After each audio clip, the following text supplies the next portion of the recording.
ज्या गावात कोणती देवी आहे आणि देवेंद्र फडणवीस हे मुख्यमंत्री मुख्यमंत्री होत आहेत। महाराष्ट्र वाट बघतोय कधी घोषणा होते आहे, आणखीन कोणाचं नाव येत आहे मला माहीत नाही। या राज्याच्या निकालांसंदर्भात देशभरामध्ये नव्हे तर जगातल्या अनेक भागामध्ये संशय व्यक्त केला जातो। 76 लाख मतं वाढली कशी? जसं सामना चित्रपटामध्ये एक डायलॉग आहे, मारुती कांबळेचं काय झालं काय, मारुती कांबळेचं काय झालं, तसं या 76 लाख मतांचं काय झालं? कुठून आली 76 लाख मतं? 5 वाजल्यापासून 11:30 वाजेपर्यंत। त्याच पद्धतीनं हरियाणामध्ये 14 लाख मतं वाढली होती। हाच फॉर्म्युला हरियाणाच्या निवडणुकीमध्ये अचानक 14 लाख मतं वाढली आणि महाराष्ट्राच्या निवडणुकीमध्ये 5 वाजल्यापासून पुढे 11:30 वाजेपर्यंत 76 लाख मतांचा हिशोब लागत नाही। ही 76 लाख मतं जी अचानक वाढली, ही 76 लाख मतंच ही जी महायुती नावाचा जो काय प्रकार आहे त्यांच्या विजयाचे शिल्पकार आहे। लाडकी बहीण अमुक तमुक त्यात काय तथ्य नाही। 76 लाख मतं कुठून आली? नाना पटोले यांचा प्रश्न आहे, तो आमचाही प्रश्न आहे। रात्री 11:30 वाजेपर्यंत कुठे मतदान सुरू होतं रांगा लावून? रात्री 11:30 वाजेपर्यंत जो आकडा दिला शेवटी, कुठे होतं मतदान चालू? दाखवा, निवडणूक आयोगानं दाखवावं की या भागामध्ये मतदान सुरू होतं। कोण करत होतं मतदान रात्री 11:30 वाजता? हरियाणामध्ये 14 लाख मतं वाढली आणि भारतीय जनता पक्षाचा विजय झाला। महाराष्ट्रात 76 लाख मतं वाढली आणि हे जे काय आहे प्रकरण महाविकास आघाडी त्यांचा पराभव झाला आणि महायुतीचा विजय झाला। हा विजय खरा नाही। बाबा आढाव आणि त्यांच्यासह असंख्य लोक आंदोलनामध्ये उतरलेले आहेत। हळूहळू महाराष्ट्र त्यात सहभागी होईल। या राज्यातली लोकशाही धोक्यात आहे, या राज्यातली समाज व्यवस्था धोक्यात आहे, या राज्यामधली निवडणूक यंत्रणा ही भ्रष्ट झालेली आहे आणि 95 वर्षाचे बाबा आढाव हे पुण्यामध्ये गेल्या 2 दिवसापासून आत्मक्लेश आंदोलन करत आहेत। आज मला असं वाटतं माननीय शरद पवार साहेब त्यांना भेटायला चालले, इतरही नेते दिल्लीतून जातील, पण हे चित्र अत्यंत गंभीर आहे, महाराष्ट्राला कलंक लावणार आहे। राऊत साहेब, देवेंद्र फडणवीस यांचं नाव मुख्यमंत्री पदासाठी नक्की झालंय। 5 तारखेला आझाद मैदानात शपथविधी होतो आहे अशी ही माहिती समोर येते। नाही, अशी माहिती बरेच दिवस समोर येते, पहिल्या दिवसापासून माहिती समोर येते, पण तो दिवस काय, तो सूर्य काय उजाडत नाही अजून। 5 तारखेला अजून हा महिना संपायचा आहे, मला माहिती असेल। जवळजवळ आता नोव्हेंबर आता संपेल, मग डिसेंबर उजाडेल आणि मग तुम्ही 5 तारखेचा वायदा करताय, तोपर्यंत आमचे काळजीवाहू मुख्यमंत्री काय करतील त्याचा भरोसा नाही। माझ्या माहितीप्रमाणे ते मनाने खचलेले आहेत, ते अस्वस्थ आहेत, त्यांचं मानसिक आणि शारीरिक स्वास्थ्य बिघडलेलं आहे। याला जबाबदार कोण? त्यांची प्रकृती बिघडली असेल तर ती का बिघडली आहे? त्यांना काही शब्द देऊन कोणी फिरवला आहे का? असे अनेक गमतीशीर विषय सध्या चर्चेला आहेत। त्यांचा चेहरा पडलेला आहे, ते हसत नाहीत, त्यांच्या चेहऱ्यावरचं हास्य मावळलेलं आहे, त्यांच्या डोळ्यात चमक दिसत नाही। ते एवढंच बडबडतात, मी लाडका भाऊ, मी लाडका भाऊ, पण तुम्ही लाडका भाऊ मोदी शहांचे राहिलेले नाहीत असं एकंदरीत दिसतंय। तुम्ही देवेंद्रजींचे लाडके भाऊ दिसत नाही, पण मी लाडका भाऊ, मी लाडका भाऊ असं ते सतत बडबडत आहेत। त्यांना उपचारांची गरज आहे। त्यांच्या सहकाऱ्यांनी त्यांना योग्य पद्धतीनं उपचार केले पाहिजे, कारण भारतीय जनता पक्ष ही विषवल्ली आहे, नाग आहे, आम्हालाही डंख मारला याच पद्धतीने आणि जे त्यांच्याबरोबर जातात त्यांना ते डंख मारतात। हा अनुभव आहे। महाराष्ट्राला हा विषारी नागांचा विळखा पडलेला आहे, तो आता कसा सोडवायचा लोकशाही मार्गानं ते आम्ही पाहू। राऊतसाहेब, आणखी होतं की शिंदे शिवसेनेकडून म्हटलं जाते की गृहमंत्री पद हे शिंदे शिवसेनेकडे हवं, यासाठी देवेंद्र फडणवीस उपमुख्यमंत्री असताना त्यांच्याकडेही गृह खातं होतं, याच न्यायानं गृहमंत्रीपद मला असं वाटतं की देवेंद्र फडणवीस जेव्हा उपमुख्यमंत्री आणि गृहमंत्री होते तेव्हाही त्यांच्या पक्षाचे 100वर आमदार होते. 100वर आमदार असलेल्या त्या पक्षानं फक्त एकनाथ शिंदे यांनी शिवसेना फोडली म्हणून मेहरबानी खात्यामध्ये मुख्यमंत्रीपद दिलं. त्यांनी ते तेव्हाच घ्यायला पाहिजे होतं ना. मग मुख्यमंत्र्याकडे गृह खातं तेव्हाच त्याने घ्यायला हवं होतं. पण ते मेहरबानी म्हणून त्यांना मुख्यमंत्रीपद दिलं कारण त्याने शिवसेना फोडली. आता 100वर 105 वगैरे आमदार असलेला पक्ष मुख्यमंत्रीपद सोडतो का? नाही सोडत. नाही, त्याच्यावरती मी बोलणं योग्य नाही, मला बोलायचं नाही. हा त्यांचा अंतर्गत प्रश्न आहे. हा त्यांचा अंतर्गत प्रश्न आहे. त्यांच्या आघाडीमध्ये किंवा त्यांच्या युतीमध्ये काय निर्णय घ्यायचे त्यांनी ठरवायचा. पण भारतीय जनता पक्ष त्यांच्या स्वभाव धर्माला वागला एवढंच मी सांगितलं. हिंमत लागते, हिंमत लागते. मुळात ईडी CBIचं भय ज्याच्या डोक्यात आहे तो कोणताही मोठा निर्णय घेऊ शकत नाही.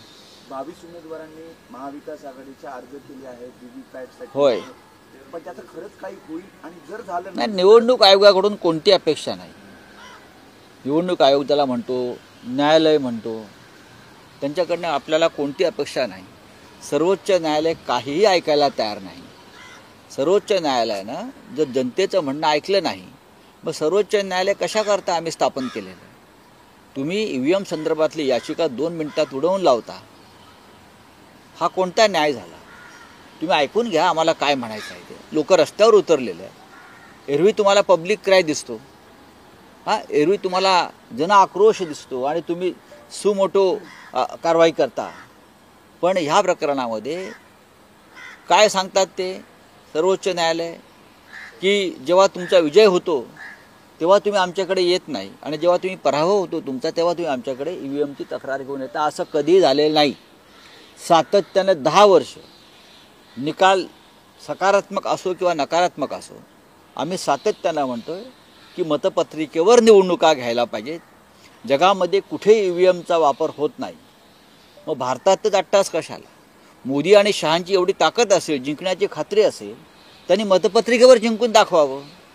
का घाबरतायत ते? एक विषय होता की महायुती सत्ता स्थापनेसाठी हालचाली करते असं असताना आता महाविकास आघाडीचं भवितव्य काय आहे?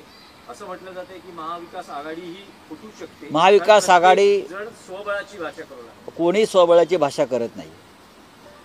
महाविकास आघाडी घट्ट आहे. लोकसभेच्या वेळेला जेव्हा आम्ही जिंकलो तेव्हा कोणी हे प्रश्न उपस्थित केले नाही. विधानसभा निकाल हे कोणत्या पद्धतीने लागलेत आणि त्याला कोणती तांत्रिक कारणं समोर आली आहेत त्याचा अभ्यास आम्ही करतो तिन्ही पक्ष. फक्त आता प्रश्न आहे स्थानिक स्वराज्य संस्थांचा. विधानसभा, लोकसभा आणि स्थानिक स्वराज्य संस्थांच्या निवडणुकामध्ये फार फरक आहे. त्यावेळेला योग्य निर्णय योग्य वेळी घेतला जाईल. पण महाविकास आघाडी ही एकसंघ आहे. एकसंघ ठेवण्याचा प्रयत्न राहील. काँग्रेस, राष्ट्रवादी काँग्रेस आणि शिवसेना माननीय उद्धव ठाकरे साहेबांची यांच्यात सतत संवाद आणि संपर्क सुरू आहे. पण रावसाहेब, स्थानिक स्वराज्य संस्थांचा तुम्ही विषय काढला. आता स्थानिक स्वराज्य संस्था निवडणुकांमध्ये शिवसेना UBT स्वतंत्रपणे स्वबळावर निवडणूक लढण्याची आम्ही एकत्र बसून निर्णय नाही. बघा, निवडणुका जाहीर झाल्यात का? निवडणुका घ्यायची हिंमत ते दाखवतील का? अजून जेव्हा निवडणुका जाहीर होतील तेव्हा पाहू. पण महाविकास आघाडी एक संघ आहे. अजिबात नाहीत. झोपले आहेत ते, गाढ झोपलेले आहेत. त्यांना शांत झोप लागलेली आहे. महाराष्ट्रात देशामध्ये जे काही प्रकार चाललेले आहेत ते त्यांच्यापर्यंत पोचलेले दिसत नाहीत. त्यांना इतकी शांत झोप कशी लागू शकते हा एक संशोधनाचा विषय आहे. रावसाहेब, तुम्ही संसदीय अधिवेशनानिमित्तानं दिल्लीत होता. दिल्लीत काही तुमचं काँग्रेसच्या नेत्यांशी बोलणं झालंय का? माझं राहुलजींशी, अन्य नेते, राहुलजींशी माझं बोलणं झालेलं आहे. खरगे साहेबांशी आमचा संवाद झाला. शरद पवार साहेब, दिग्विजय सिंग अशा सगळ्या प्रमुख लोकांशी आम्ही एकमेकांशी संवाद दिल्लीमध्ये साधलेला आहे. बोललो, एकत्र बसलेलो आहोत.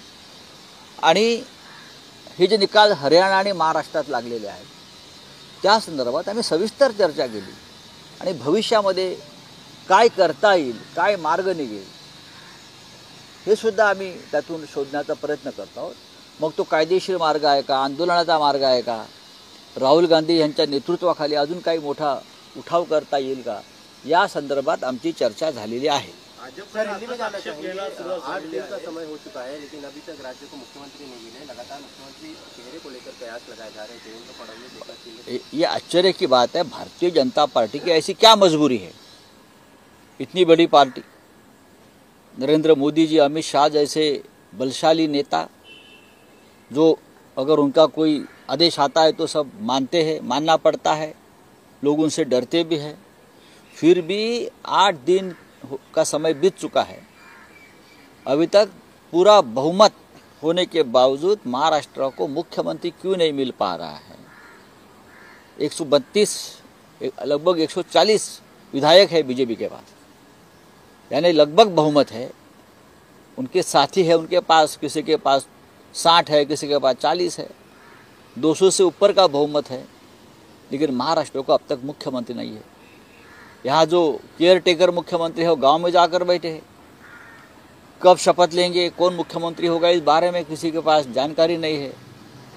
क्यों हो रहा है ये?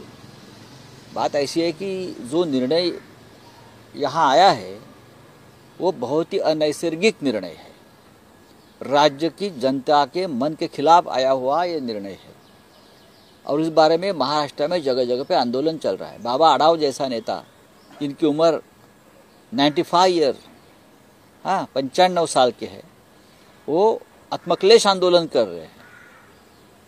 हम सब उनके साथ हैं, लोग उनसे जुड़ रहे हैं, लेकिन महाराष्ट्र का मुख्यमंत्री कौन बनेगा ये अब तक का सवाल कायम है.